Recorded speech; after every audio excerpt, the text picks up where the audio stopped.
તો એક નવો વિડીયો લઈને આવી ગયા છે હમણાં ડેસ્કટોપમાં અને લેપટોપમાં એક ઇસ્યુ આવે છે કે તમે કોઈ પણ વસ્તુ વોટ્સએપમાં ઓપન કરો છો એટલે કે ફોટો હોય કે પછી પીડીએફ હોય કે પછી કંઈ પણ હોય તો એમાં આપણે એને સેવ નહીં કરી શકતા. સેવ એઝનું ઓપ્શન આવે છે આ રીતે, પણ એ સેવ એઝનું ઓપ્શન કરવું હોય તો આ ગમે તેટલી વાર આપણે એની પર આપણે આ ટીક કરશું તો ઓપન આ રીતે થશે, કોઈ વાર ઓપન બી નહીં થતું જુઓ.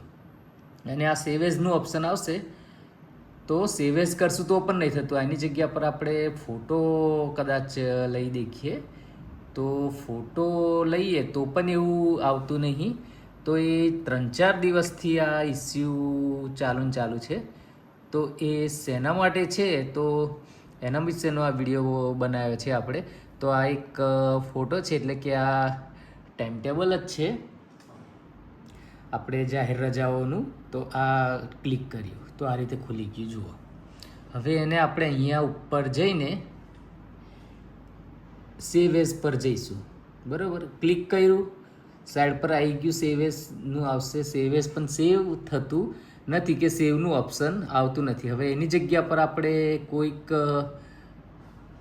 આ પીડીએફ છે આ પણ રજાઓ અંગેનું જ છે તો એને આપણે સેવ એઝ કરશું. આ સેવ એઝ છે અહીંયા તો આ સેવ એઝ કરીએ છીએ તો પણ સેવ એઝનું ક્લિક થશે પણ સેવ એઝનું ઓપ્શન આવતું નથી. તો એનું સોલ્યુશન એ કેવું છે કે આપણે લેપટોપ કે પીસી કે કંઈ પણ ચલાવતા હોય એને એકવાર રિસ્ટાર્ટ મારી દેવાનું. તો આપણે હવે આ રિસ્ટાર્ટ મારીએ છીએ.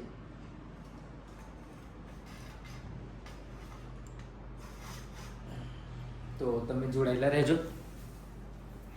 તો આ રિસ્ટાર્ટ થાય છે, હમણાં થોડો સમય લાગશે, થઈ જશે. ચાલો, આ લેપટોપ ચાલુ થઈ ગયું છે. પીસી હોય તો પીસી ચાલુ કરી દેવાનું. પછી આપણે વોટ્સએપમાં જઈશું.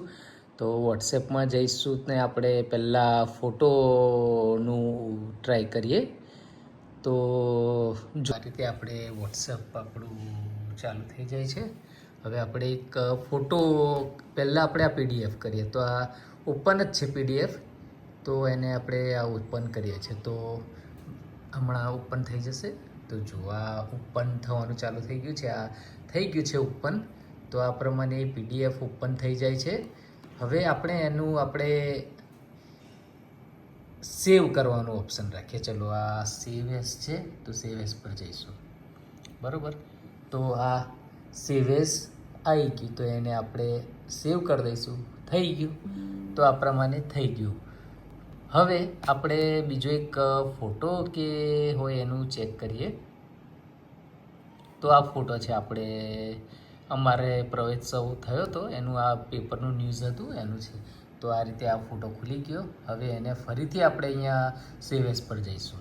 તો આ સેવ એઝ પર ક્લિક કર્યું, એકવાર ક્લિક કર્યું, બીજી વાર ક્લિક કર્યું, ત્રીજી વાર ક્લિક કર્યું, પણ કોઈ જ ઓપ્શન આવતું નથી. હવે એવી રીતે આપણે બીજું ટ્રાય કરીએ. તો આ પીરિયડ કેલ્ક્યુલેશનનું છે, એને ઓપન કરશું તો ઓપન થઈ જશે. હવે સેવ એઝ કરીએ. તો આ સેવ એઝ કરીએ છીએ તો પણ ખાલી ક્લિક જ આયા કરે છે. તો એનું સોલ્યુશન શું આવે તો તમને હમણાં કીધું એ પ્રમાણે કે આપણે આપણું પીસી હોય, લેપટોપ હોય કે પછી ડેસ્કટોપ હોય, કંઈ પણ હોય તો એને આપણે મેન્યુમાં જઈને રિસ્ટાર્ટ મારવું પડશે. એટલે આપણે રિસ્ટાર્ટ મારશું એટલે ફરીથી રિસ્ટાર્ટ કરશું એટલે સ્ટાર્ટ થશે આપણું લેપટોપ કે પીસી. પછી તમારે જે ફોટો કે પીડીએફ કે ડોક્યુમેન્ટ જે પણ સેવ કરવું હશે આપણે લેપટોપમાં ને એમાં તો જ એ થઈ શકશે.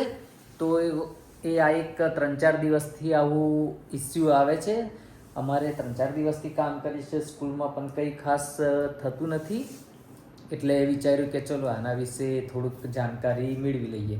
તો અમને આ ખ્યાલ આવ્યો કે કોમ્પ્યુટર કે લેપટોપને આપણે રિસ્ટાર્ટ મારીને પછી ફોટો કે પછી ડોક્યુમેન્ટ કે પીડીએફ ડાઉનલોડ કરશું તો જ સેવ થશે, નહીંતર સેવ થતી નથી.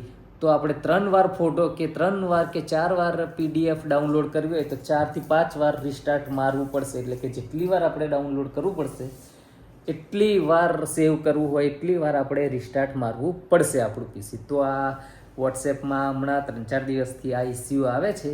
તમારે પણ આવા ઇસ્યુ આવે છે કે નહીં તે અમને કોમેન્ટમાં જણાવજો. અને વિડીયો સારો લાગ્યો હોય તો શેર કરજો, સબસ્ક્રાઈબ કરજો અને કોમેન્ટ કરજો. તો તમારે પણ આ ઇસ્યુ આવ્યો હોય તો તમે આ રીતે સોલ્યુશન લાવી શકો છો કે લેપટોપને તમે રિસ્ટાર્ટ મારો તો પછી આ રીતે તમારે ફોટો કે વિડીયો હોય તે સેવ એઝમાં સેવ થઈ શકશે. બાકી સેવ થતો નથી. તો આવું છે. તો તમારે કેવું થાય છે તમારી સ્કૂલમાં કે ઓફિસમાં કે ગમે તે અમને કોમેન્ટમાં જણાવશો.